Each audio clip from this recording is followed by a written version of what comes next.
انت حور العين كمده فريريدا يربو النبي يقولي هدي ادويده اسو ساري لهيد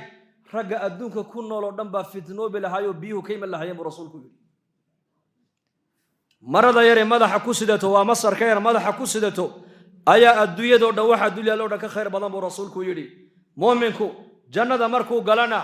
muraayad u baahan maaye xuur alcaynta dhuunteedu isku daawanaya markaas isku eegaya wajigeegu akhrisanaya waxa ku qoran nahnu raadiyatu fala naskhad annaku waxaanahay kuwa ninkooga raalli ka ah oo waligood aanan cadhoonayn wa nahnu alkhalidatu fala namut annaku waxaanahay kuwii waligood jannada ku waariyay ee dhimasho aanu saaxiib noqonayn wa nahnu naa'imatu fala nab'as annaku waxaanahay kuwii alla u nicmeeyay balaayo iyo buus iyo dhibaato aanan arkayn tuuba liman kana lana wa kunna lahu kano ahaadanin en annakuna xaasu noqona liibaanay bay leeyihiin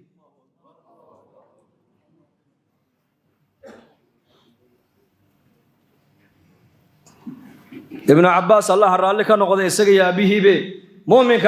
بنك قيامه كتابكيسا غعنت ميدق marka laga siiyo waatan aayada quraanka ilaahay ku sheegay wa amma man utiya kitabahu bi yaminihi